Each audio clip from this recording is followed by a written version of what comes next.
السلام علیکم ورحمۃ اللہ وبرکاتہ۔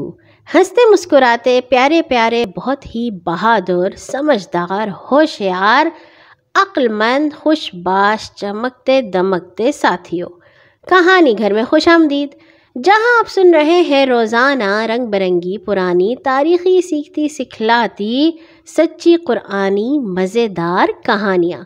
اور کہانی سننے سے پہلے آپ اپنے تمام کام اچھے طریقے سے مکمل کر لیتے ہیں، اور مجھے معلوم ہے کہ کچھ بچے ایسے ہیں جو اپنے گھروں میں کہانی سن رہے ہیں، کچھ بچے ایسے ہیں جو اپنے مدرسے میں کہانی سن رہے ہیں، کچھ بچے اسکول میں کہانی سن رہے ہیں، کچھ بچے شاید کسی مسجد میں کہانی سن رہے ہیں، کچھ اپنے دوستوں کے ساتھ کہانی سن رہے ہیں، اور کچھ کسی کمیونٹی سینٹر میں۔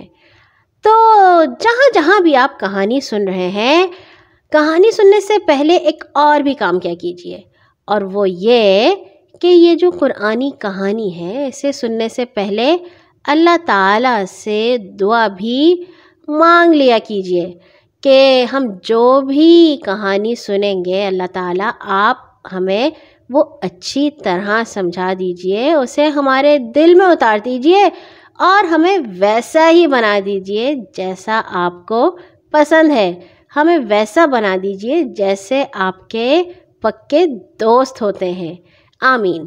آتے ہیں آج کی کہانی کی جانب۔ کہانی ہے 12ویں سپارے سے، اور 12واں سپارہ شروع ہوتا ہے سورۃ ہود سے، اور سورۃ ہود اور سورۃ یوسف کا کچھ حصہ یہ موجود ہے 12ویں سپارے میں۔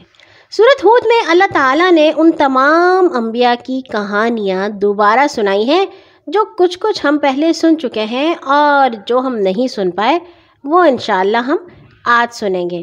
اور یاد ہے نا آپ کو کون کون سے انبیاء تھے؟ حضرت ابراہیم تھے، حضرت شعیب تھے، حضرت ہود تھے، لوط تھے۔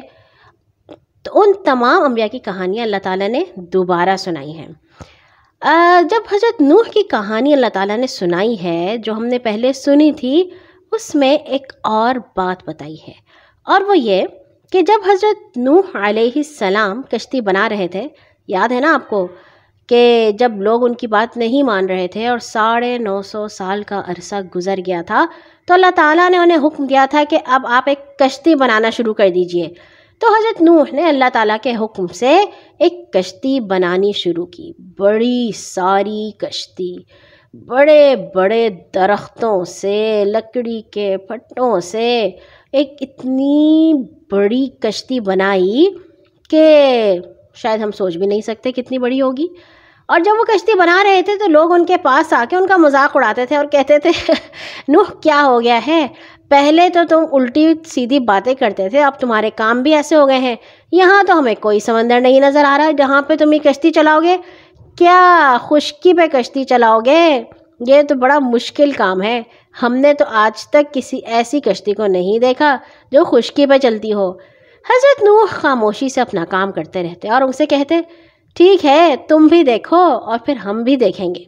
اور آخر کار اللہ تعالیٰ نے کہا کہ اب آپ تمام جو دنیا میں جانور موجود ہیں، پرندے موجود ہیں، ان کا ایک ایک جوڑا لے کر کشتی میں رکھ لیجئے اور اس کے اوپر سوار ہو جائیے۔ حضرت نوح نے تمام جانوروں کے جوڑے لے کر، کھانا پینا لے کر اپنی کشتی میں رکھا اور اس میں سوار ہو گئے۔ اور پھر وہ دن بھی آ پہنچا جب زمین میں ہر طرف چشمے پھوٹ نکلے، زمین میں سے بھی پانی نکل رہا تھا، اور اللہ تعالیٰ نے آسمانوں کے دروازے کھول دیے تھے جن سے تیز موسلا دھار بارش ہو رہی تھی۔ ادھر کافروں کے لیے تو کوئی پناہ کی جگہ نہیں رہی تھی۔ اب یہاں حضرت سورۃ ہود میں جو اللہ تعالیٰ نے ہمیں بات بتائی ہے وہ یہ کہ حضرت نوح علیہ السلام کا ایک بیٹا بھی تھا جو کہ کافر تھا، وہ ان پہ ایمان نہیں لے کر آیا تھا، وہ کشتی سے دور فاصلے پر کھڑا رہا۔ حضرت نوح نے اپنے تمام گھر والوں کو کہا کہ آ جاؤ کشتی پر سوار ہو جاؤ، کیونکہ جو اس کشتی میں نہیں ہوگا آج وہ نہیں بچ سکتا، آج صرف وہ بچے گا جو اللہ تعالیٰ کے حکم سے اس کشتی پر موجود ہوگا۔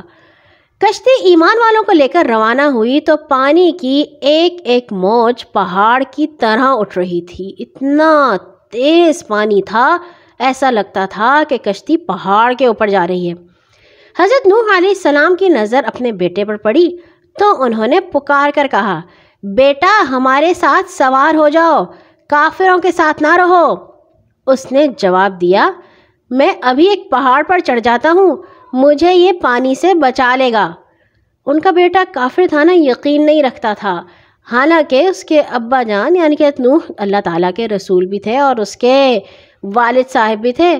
اگر اللہ تعالیٰ کی بات پہ نہیں بھی یقین تھا، اس کو اپنے باپ کی بات تو ماننی چاہیے تھی، مگر نہیں مانی اس نے. حضرت نوح علیہ السلام نے اس کا جواب سن کر فرمایا، آج کوئی چیز اللہ کے حکم سے بچانے والی نہیں ہے سوائے اس کے کہ اللہ ہی کسی پر رحم فرمائے. اتنے میں اب یہ دونوں بات کر ہی رہے تھے کہ ایک موج دونوں کے درمیان آ گئی اور نوح علیہ السلام کا کافر بیٹا بھی پانی میں ڈوب گیا.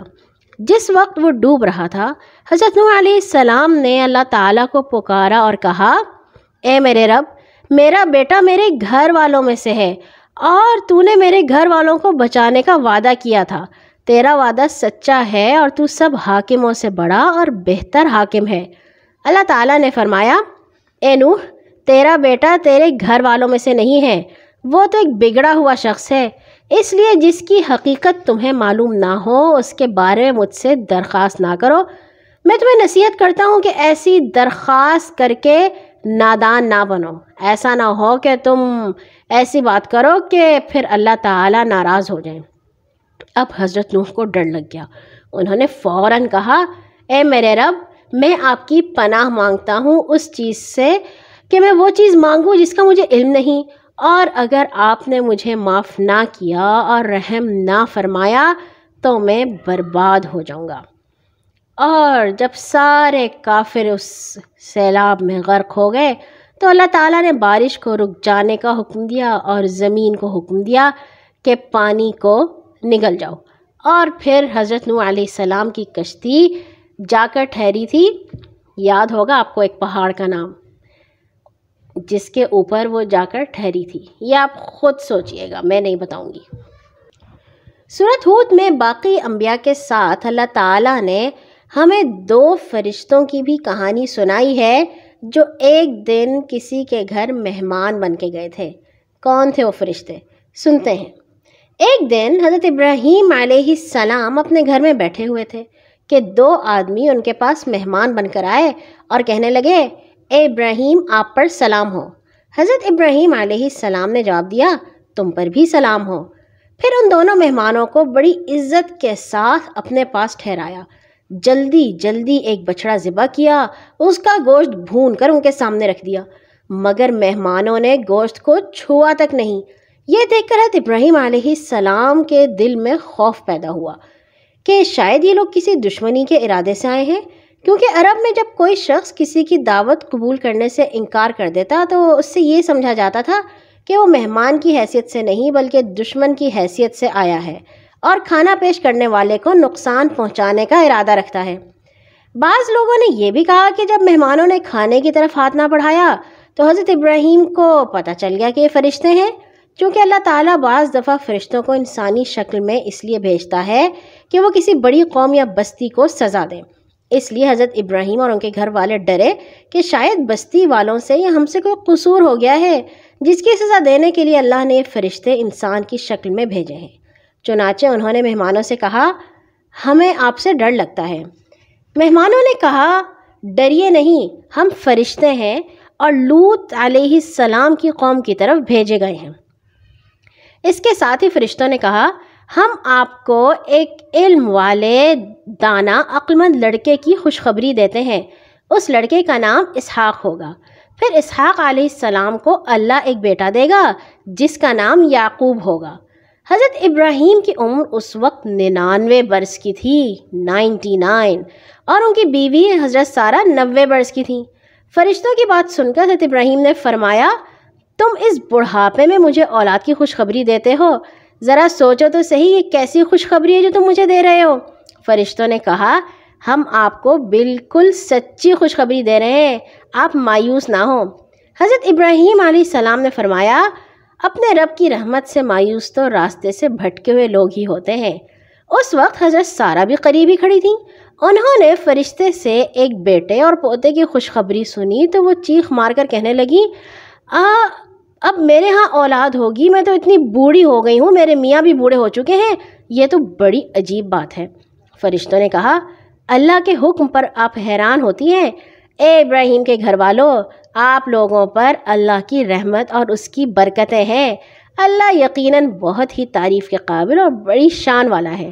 جب حضرت ابراہیم علیہ السلام کی گھبراہٹ دور ہو گئی اور اولاد کی خوشخبری سے ان کا دل خوش ہو گیا تو انہوں نے فرشتوں سے کہا کہ جس کام کے لیے آپ لوگ جا رہے ہیں اس کے بارے میں پوری بات بتائیے۔ فرشتوں نے کہا، ہم سدوم جا رہے ہیں، وہاں کے لوگ سخت بگڑ گئے ہیں، اللہ کی نافرمانی کرنے میں بہت دلیر ہو گئے ہیں۔ ان کے برے کاموں کی وجہ سے اللہ تعالیٰ نے ان پر عذاب نازل کرنے کا فیصلہ کیا ہے اور ہمیں ان کی سزا ہی دینے کے لیے بھیجا ہے۔ حضرت ابراہیم علیہ السلام نے فرمایا، وہاں تو لوط بھی ہیں، اللہ نے ان کو نبی بنایا اور میں نے اللہ ہی کے حکم کے مطابق ان کو سدوم بھیجا۔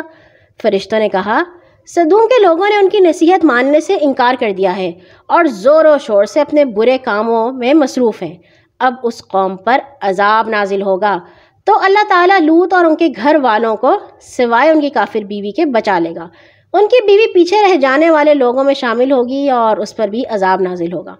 حضرت ابراہیم بہت ہی نرم دل والے تھے، وہ اللہ تعالیٰ سے بار بار التجا کرنے لگے کہ اللہ تعالیٰ لوط کی قوم سے عذاب ٹال دے، لیکن اللہ تعالیٰ کی طرف سے ان کو جواب ملا کہ اب اس قوم میں کوئی بھلائی نہیں رہی۔ لیکن حضرت ابراہیم پھر بھی ان کو کچھ اور مہلت دینے کی التجا کرتے رہے۔ آخرکار فرشتوں نے ان سے کہا، اے ابراہیم، جو کچھ آپ کر رہے ہیں اب نہ کریں، کیونکہ آپ کے رب کا حکم ہو چکا ہے ان لوگوں پر، وہ عذاب آ کر ہی رہے گا جو کسی کے پھیرنے سے نہیں پھر سکتا۔ اب حضرت ابراہیم علیہ السلام خاموش ہو گئے اور فرشتے ان سے رخصت ہو کر سدوم پہنچ گئے۔